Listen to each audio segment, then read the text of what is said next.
ಕನ್ನಡದ ಮಾತು ಚೆನ್ನ, ಕನ್ನಡದ ನೆಲ ಚೆನ್ನ, ಕನ್ನಡಿಗರ ಮನಸ್ಸು ಚಿನ್ನ. ಹಾಯ್ ಗಾಯ್ಸ್, ಎಲ್ಲರೂ ಹೇಗಿದ್ದೀರಾ? ಎಲ್ಲರೂ ಚೆನ್ನಾಗಿದ್ದೀರಾ ಅಂದ್ಕೊತೀನಿ. ಇವತ್ತು ನಾವು ಇಲ್ಲಿ ನಿಂತಿರೋ ಉದ್ದೇಶ ಏನಪ್ಪ ಅಂದರೆ ಗುಡಿಬಂಡೆ ಫೋರ್ಟ್ನ ಎಕ್ಸ್ಪ್ಲೋರ್ ಮಾಡೋಣ ಅಂತಿದ್ದೀವಿ. ನೀವು ಯಾರಾದರೂ ಇದನ್ನು ವಿಸಿಟ್ ಮಾಡಿದರೆ ಮುಂಚೆ ಏನಾದರೂ ಕಮೆಂಟಲ್ಲಿ ತಿಳಿಸಿ ಹೇಗಿದೆ ನಿಮ್ಮ ಎಕ್ಸ್ಪೀರಿಯೆನ್ಸು ಅಂತ. ಗೈಸ್, ರೀಚ್ ಆಗಿದ್ದೀರಿ ಫೋರ್ಟ್ಗೆ. ನೋಡಿ, ಸ್ಟೆಪ್ಸು ಈ ಥರ ಇರುತ್ತೆ. ಹಿಂದೆ ಕಾಣಿಸ್ತಾ ಇದೆಯಲ್ಲ, ಆ ಸ್ಟೆಪ್ಸು ಮೇಲೆವರೆಗೂ ಇದೆ ಅಂತ ಹೇಳಿದ್ರು ಕೆಳಗಡೆಯಲ್ಲಿ ವ್ಯಾಪಾರ ಮಾಡೋರು.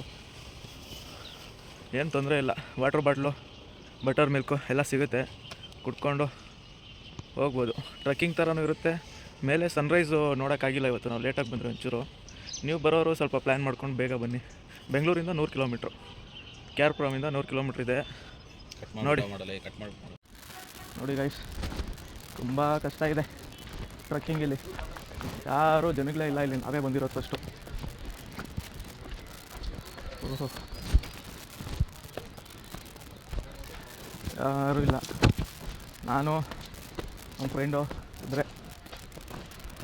ಇಬ್ಬರೇ ವಿಸಿಟ್ ಮಾಡಿದ್ರೆ ಸೂಪರಾಗಿರುತ್ತೆ, ಯಾರು ಇರಬಾರ್ದು.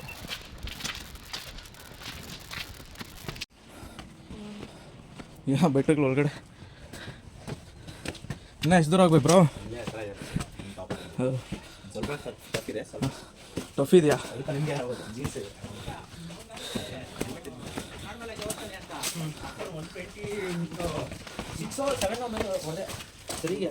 ಬರೋ ಆಲ್ಮೋಸ್ಟ್ ರೀಚ್ ಆಗಿಬಿಟ್ರಿ ಗೈಸ್.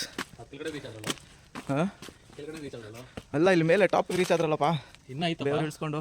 ಇನ್ನೂ ಇದು ಯಾವುದೋ ಸ್ಟೆಪ್ಸ್ ಕಾಣಿಸ್ತೈತೆ, ಭಯ ಆಗ್ತಾಯಿದೆ ಗೈಸ್. ಆದರೂ ಎಕ್ಸ್ಪ್ಲೋರ್ ಮಾಡ್ಬೇಕಂದ್ಮೇಲೆ ಯಾವುದಕ್ಕೂ ಭಯ ಪಡಬಾರ್ದು. ಬನ್ನಿ ಹೋಗುವ. ಮೇಲೆ ಬಂದಿದ್ದೆ ಗೈಸ್. ಜೈ ಆಂಜನೇಯ ಸ್ವಾಮಿ ಇದ್ದಾರೆ. ಜೈ ಆಂಜನೇಯ ಪ್ರಸನ್ನಾಂಜನೇಯ ಪದ ಜೀವ.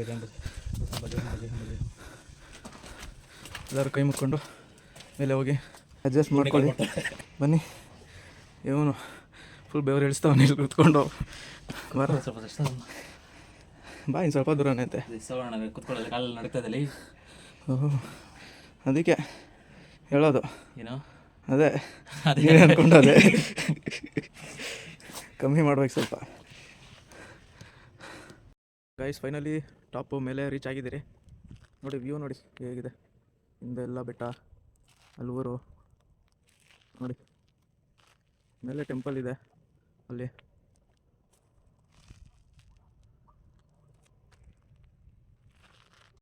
ಗೈಸ್, ಏನಂದರೆ ಈ ಫೋಟೋ 17ನೇ ಶತಮಾನದಲ್ಲಿ ಸುಮಾರು ಕ್ರಿಸ್ತಶಕ 635ರಲ್ಲಿ ಈ ಸ್ಥಳೀಯ ರಾಜರಂತೆ ಯಾರು ಬೈರೇಗೌಡರು ಅವರು ಈ ಕೋಟೆಯನ್ನು ನಿರ್ಮಿಸಿದ್ದಾರೆ.